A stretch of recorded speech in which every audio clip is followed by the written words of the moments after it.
Кулуң болсо кулуңмун. Бул сөздү кенен мааниден карасак, мандаттуу мансапкорлорго кул эмегинбиз. Кул элебиз. Асыресе депутаттар эл эсебинен ол чойгон айлыкка туйтунат. Эл эсебинен саякатчы бака болуп, дүйнө кыдырып, өлкө казынасын оңбогондой оюшат. А казынаны толтурган эл. Эл арасында сиз барсыз, мен да бармын. Баарыбыз айтор оyoндордун баскан турган чыгымдары кыр сөөгө аркайган казынадан коротуларын айтып отурсак, сөздүн толук маанисинде мандаттууларга кул эле болуп келатабыз. Биз багып келатабыз аткаминерлерди. Эми 28 ноябрда өтө турган парламенттик шайлоого аттангандар арасында соттолгону да, коррупцияга шектелгени да, кылмышкери да жүрөт. Ал тургай соттук тергөөдө жемкорлук схемаларын түзгөн деген чечим кабылданып, аны мойнуна алып, айыбын төлөгөндөр да жогорку кеңештин депутаттыгына талапкер болуп катталышты. Алар кимдер? Айрымдарын азыр эле айтып беребиз.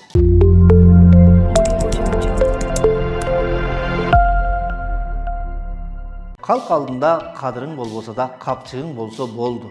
Министрлик, парламент, бажы, сот, койчу эмнесин айтасыз, каалаган орунду аласың деген аңыз кеп, кайсыл бийликтин тушунда болбосун айтылып келген. Азыркы бийлик тушунда да айтылып жүрөт. Алсак, парламенттик шайлоого аттангандардын арасында таптакыр карапайым адамды табуу мүмкүн эмес. Катардагы мугалим, жөнөкөй медициналык кызматкер, аламан байгеге катышкандардан ат чабым алып турат.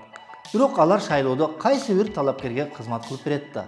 Анткени өкмөт төлөп бере албай жаткан айлыкка компенсация алат. Бул маселеге убагы келгенде токтолорбуз. Азыркы учур башка. Жогорку кеңештен орун алуу максатында жогоруда белгилеп өткөндөй айлыгынан байлыгы көптөр аттанышууда. Маселен, азыркы бийликке оппозициябыз дешкен Альянс саясий партиясынын тизмесинде жоюлуп кеткен экономикалык кылмыштарга каршы күрөш боюнча мамлекеттик кызматтын жетекчисинин мурдагы орун басары Эмил Жамгырчиев деген бар. Ал ушул жылдын башында пара алууга шек саналып кармалып, кийин мамлекетке 20 миллион сом мөлчөмүндө зыянды төлөп чыккан. Элдин назарын сындырган эбегейсиз байлыкка ээ Эмил мырза парламентке аттанганына караганда мамлекетке берген акчасын кайтарып алууну көздөгөнүбү же чындап эле эл жүгүн көтөрчүмүн деп чамынуудабы? Бизге белгисиз. Күрөш Федерациясынын вице-президенти Дамирбек Асылбек уулу.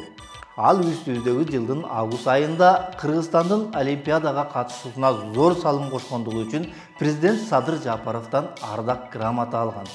Дал ошол Дамирбек мырза жогорку кеңештин депутаты болуп жүрүп эле 2018 жылы Казакстанда аткезчиликке шектелип кармалган оyon. Казакстандын атайын кызматы жүргүзгөн операцияда контрабандага тиешеси бар деген 29 киши кармалган. Алардын ичинде бажычылар, күч органдары жана кылмыштуу топтордун мүчөлөрү да болгон. Алар менен катар эле эл өкүлү Дамирбек Асылбек уулу да кармалган. Ананда Казакстандын тышкы иштер министрлиги Дамирбек мырзанын казак жарандыгы бар болгонун маалымдаган. Бирок экс-депутаттын атасы уулунун Кыргызстанда туулганын жана анда казак жарандыгы жок экенин айтып жүрдү. 2019 жылдын апрель айында Алматы шаардык соту Асылбек уулун жана эки кыргызстандыкты трансулуттук уюшкан кылмыштуу топту түзүү жана жетектөө, экономикалык аткезчилик беренелери менен күнөөлүү деп таап 10 жылга эркинен ажыраткан. Бирок ошол эле жылдын ноябрь айында аны Кыргызстанга өткөрүп берген.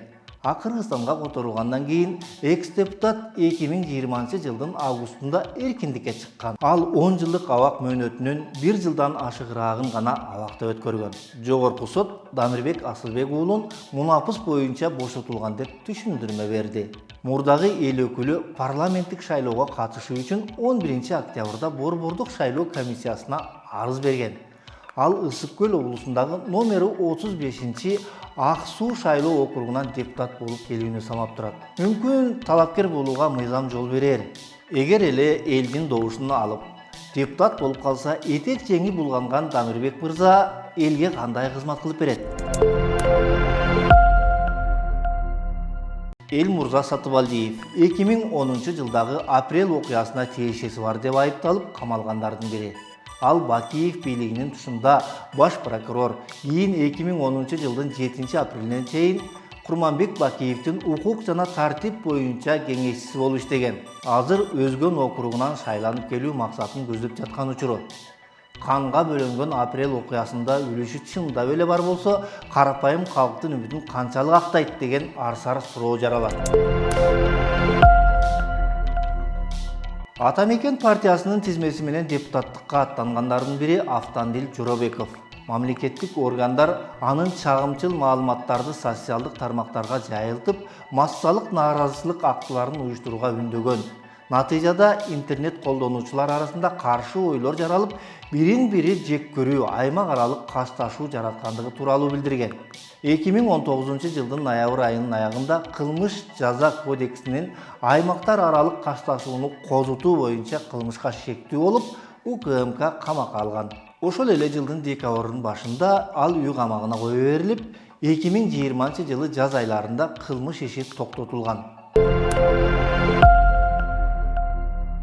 Нурлан Ражабалиев деген жигит номер 2 Баткен шайлоо округунан талапкер болуп, 7 октябрда Борбордук шайлоо комиссиясына катталган. Ал Түштүк Батыш бажысынын жетекчиси болгон.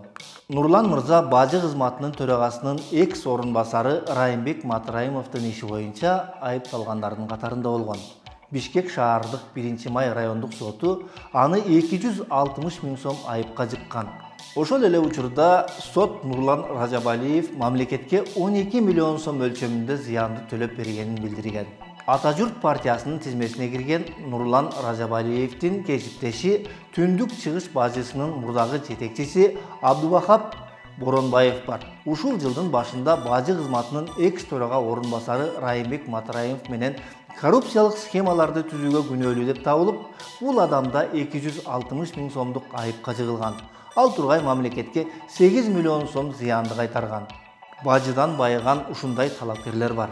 Коррупциялык схемаларды түзгөндүгүн өздөрү ачык моюндаган бул адамдар кандай максатка парламентти карай аттанышты? Мүмкүн бажыдан тапкан киреше булактарын жогорку кеңештен табуу үчүн бара жатышкандыр. Азаттык партиясында жогорку кеңештин 5-чакырылышынын төрагасы Акматбек Келдибеков жүрөт. Ал мезгилде Акматбек мырза азыркы УКМК төрагасы Камчыбек Ташиев жана президент Садыр Жапаров менен бирге болгон. Тагыраагы ошолор түптөгөн Ата журт партиясы менен парламентке келген. Акматбек Келдибеков 2015 жылы кызмат абалынан кыянаттык менен пайдаланууга күнөөлүү деп табылып, 3 миллион сом айып тарткан. Так ушундан улам Келдибековду 2017 жылы болгон президенттик шайлоодо Борбордук шайлоо комиссиясы саясатчынын соттолгондугу жоюла электигин жүйө кылып каттабай койгон. Азыркы бийликтин тушунда жогорку сот Келдибеков боюнча өкүмдү кайра жокко чыгарды. А саясатчы 2020 жылы Матраимовдорго таандык делген Мекеним Кыргызстан партиясы менен парламенттик шайлоого катышкан. Ананда коррупция схемаларын түзгөндүгүн мойнуна алып, 2 миллиард сом айып төлөгөн бажы кызматынын төрагасынын мурдагы орун басары Райымбек Матраимов Акматбек Келдибековдун уулунун өкүл атасы экенин өзү да тастыктаган. Райым Матраимовду мен тааныйм. Себеп дегенде мен ардайым финанс тармагында иштегеним. Бала кыздын өкүл атасы экен, туура. Мен сыймыктанам өкүл ата койгонума. Ынтымак саясий партиясынын тизмесинде Жаркынбек Касымбеков аттуу жаран жүргөнүн көрдүк. Ал Чоң Азат партиясынын лидери. Бишкектин тез жардам кызматынын мурдагы жетекчиси. 2015 жылы мыйзамсыз тендер өткөрүүгө айыпталган Касымбековго 2018 жылы сот тарабынан 300 миң сомдук айып тагылган. 2020 жылы октябрь окуяларында Касымбеков өзүн саламаттыкты сактоо министри деп жарыялап жиберген. Бул адамдын бийлик дегенде суусап турган балыктай туйлаганына караганда мандат бербесеңер, майлуу сүттүү орун берсеңер деп соодалашууга даяр турган өңдүү.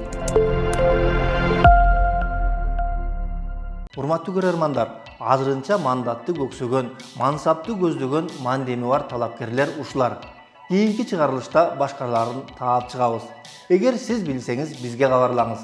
Комментарий жазып, баш бармагыңызды басып коюңуз.